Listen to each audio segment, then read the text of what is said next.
Please welcome the co-anchors of Noticiero Telemundo, Jose Diaz-Balart and Maria Celeste Araras.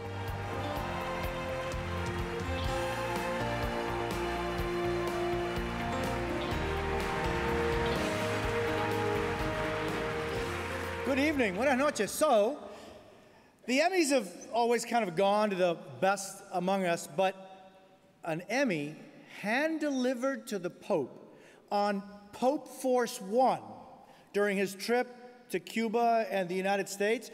This could be quite possibly a first. As a matter of fact, here's Rogelio Morataglia, our correspondent of Telemundo News, giving the Pope our most recent Emmy for our special coverage of the conclave that elected him. As you can imagine, the Pope had never seen an Emmy, so naturally he asked, what kind of trophy is this? Yeah. And Rogelio explained that it's like an Oscar for television, yeah, which made Francis smile. We received it here last year and gave it to the Holy Father as a sign of respect and gratitude. Respect, gratitude, and responsibility. That's how we approach the community we served at every level, especially when it comes to politics and the future of our nation. Speaking about the future, let's talk about the nominees tonight for outstanding coverage of a breaking news story in a news magazine. And they are?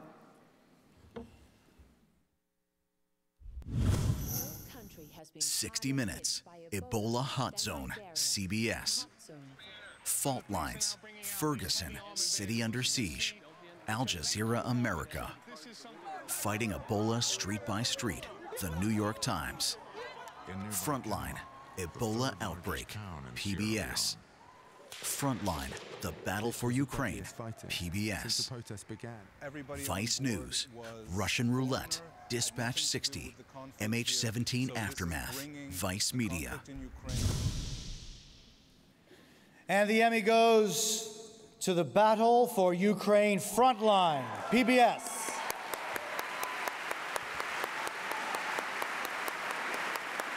Accepting the Emmy, James Jones, producer.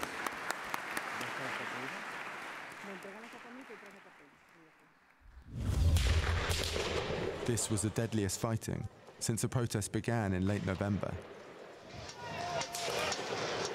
Dimitrov said there were snipers on the rooftops.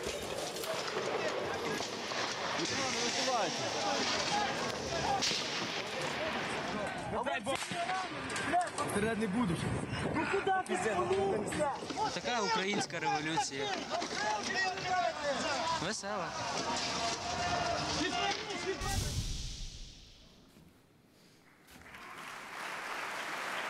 Thank you so much. I know everyone always says they can't believe it when they come up here, but I really, really can't believe it. It was an amazing category. The two Ebola films are extraordinary, and the Vice coverage of Ukraine kind of defined that war. So it means a lot to be honored like this. I'd like to say thank you to Rainey Aronson at Frontline.